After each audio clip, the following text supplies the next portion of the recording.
नखरे तो देखो महारानी के, जैसे काम वाली नहीं कहीं की कलेक्टर हो। सास निर्मला ने बहू मीना को ताना मारा।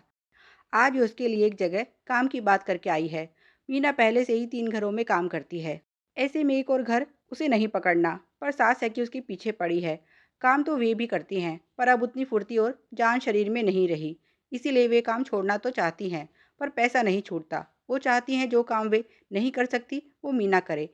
इससे उनको आराम भी हो जाएगा और आमदनी भी कम नहीं होगी।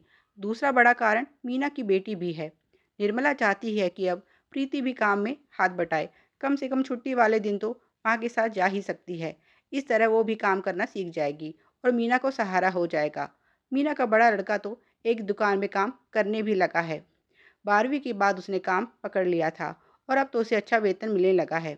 छोटा अभी 7वीं में है, पर पढ़ाई में उसकी रुचि ना के बराबर है। मीना का पति खुद चौकीदारी करता है। बेटी को मीना पढ़ाना चाहती है, पर ज़्यादा होशियार तो वो भी नहीं है। ऐसे में ट्यूशन ही मीना को सही लगा। निर्मला तो पोती को अच्छे से समझ गई है कि वो क्या कर सकती है, पर माँ की बावरी ममता ये मानने को तैयार नहीं। उसने तो बेटी के लिए सुनहरे सपने बुनने भी शुरू कर दिए। इधर प्रीति की दोस्ती किसी लड़के के साथ बढ़ती जा रही है। निर्मला ने एक बार उसे उस लड़के के साथ देखा भी था, पर जब घर में बताया तो मीना ने उसकी बात पर विश्वास नहीं किया। उसे लगा सास प्रीति को काम पर लगाने के लिए ये सब कहानियां बना रही है। उसे अपनी बेटी पर पूरा विश्वास था। इधर प्रीति की हिम्मत बढ़ती जा रही थी। कुछ दिनों बाद मीना बाजार गई थी, तो उसे लगा जैसे उसने प्रीति को देखा, पर फिर इसे अपना वहम समझकर खुद को समझा लिया कि उसे ज़रूर धोखा हुआ है। प्रीति यहाँ कैसे हो सकती है? वो तो इस समय ट्यूशन में होगी। ऐसे ही एक बार बड़े बेटे और उसकी पड़ोसन ने उसे कहा कि उन्होंने प्रीति को किसी के साथ देखा। उस समय भी उसने अपने मन को समझा लिया, पर सास बार बार उसे चेता रही थी कि तू यहाँ आग कान बंद करके बैठी रह। वहाँ तेरी बेटी जब कुछ गुल खिला देगी तब रोना बैठकर। जब इतने लोग कह रहे हैं तो कम से कम एक बार उसकी पड़ताल तो कर ले। अब प्रिया के ट्यूशन के पास ही एक घर में मीना ने काम पकड़ लिया। एक दिन वो ऐसे ही ट्यूशन वाली दीदी के घर पहुंच गई, तो उसे पता चला कि बेटी तो पिछले महीने से वहां आई ही नहीं।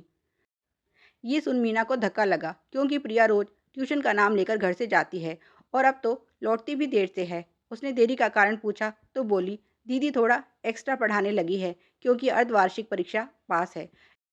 इस बार तो घर से ट्यूशन फीस भी 500 रुपये ज़्यादा लेकर गई थी। यहाँ ट्यूशन वाली बता रही है कि वो पढ़ने आ ही नहीं रही। इसका मतलब सब सही है। वो किसी लड़के के साथ ही घूमती है।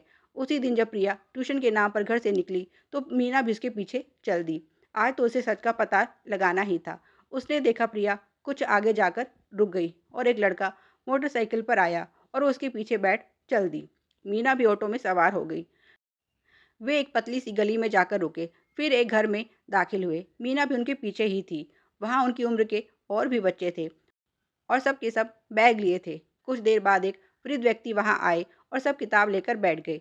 मीना का सर घूमने लगा। ये हो क्या रहा है? वो सब देखती रही। करीब 2 घंटे बाद सब जाने लगे तो वो छुप गई। सबके जाने के बाद वो उस वृद्ध के पास गई। आप बच्चों को पढ़ाते हैं? उसने पूछा तो वो वृद्ध व्यक्ति बोला, सिर्फ पढ़ाता नहीं, उनके पास होने की गारंटी भी लेता हूँ। बस फीस थोड़ी दूसरों से ज़्यादा है मेरी। आपके बच्चे को भी पढ़ाना है क्या? मीना बोली, नहीं, मेरा मतलब है, हाँ, कि, किसी से आपके बारे में सुना था। तो उसने वाक्य अधूरा छोड़ दिया। तभी उसे पता चला कि वे देख नहीं सकते। मीना आश्चर्य से बोली, क्या आप? वे बोले, हाँ, मैं देख नहीं सकता। पहले मैं एक स्कूल में पढ़ाता था। 1 वर्ष पहले एक दुर्घटना में मेरी आंखें चली गई। तब से बच्चों को ट्यूशन देता हूँ। अब पेट तो पालना ही है, क्योंकि महंगाई ना उम्र देखती है ना परिस्थिति। मेरे कुछ विद्यार्थी हैं जो ज़रूरतमंद बच्चों को मेरे बारे में बताते हैं और उन्हें यहाँ लाते हैं। जिन्हें समझ आता है वो रुक जाते हैं, नहीं तो चले जाते हैं। मीना वहाँ से लौटकर प्रिया से जब पूछती है कि आजकल वो दीदी के पास ट्यूशन पढ़ने क्यों नहीं जा रही, तो पहले तो वो घबरा जाती है। फिर उस बुजुर्ग के बारे में बताती है कि उसे उनका पढ़ाया ज़्यादा समझ आता है, इसीलिए उसने ट्यूशन बदल लिया।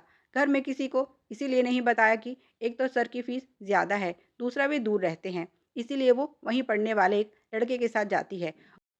उसी के साथ दादी और भाई ने मुझे देखा था और गलत समझ लिया। आप भी शायद मेरी बात नहीं समझती, क्योंकि यहाँ बात एक लड़के की थी, इसीलिए आपको नहीं बताया। सोचा था इस बार का रिजल्ट आने के बाद आपको सब बता दूंगी। और वो चुप हो गई। मीना बोली, ठीक है, रिजल्ट आने तक तुम वहाँ जाती रहो। अगर परिणाम अच्छा आया तो आगे भी वहीं पढ़ लेना। इस बार का परिणाम सच में अच्छा था और मीना खुशी खुशी बेटी को वहाँ पढ़ने की इजाज़त दे देती है, पर इस वादे के साथ कि आगे से वो कोई बात नहीं छुपाएगी। अच्छा हुआ जो मीना किसी की बातों में नहीं आई और उसने सही फैसला लिया। इसी तरह की और भी मनोरंजक कहानियाँ पाने के लिए तेरी मेरी कहानियाँ को सब्सक्राइब करें। कहानी पसंद आई हो तो लाइक और शेयर करें। धन्यवाद।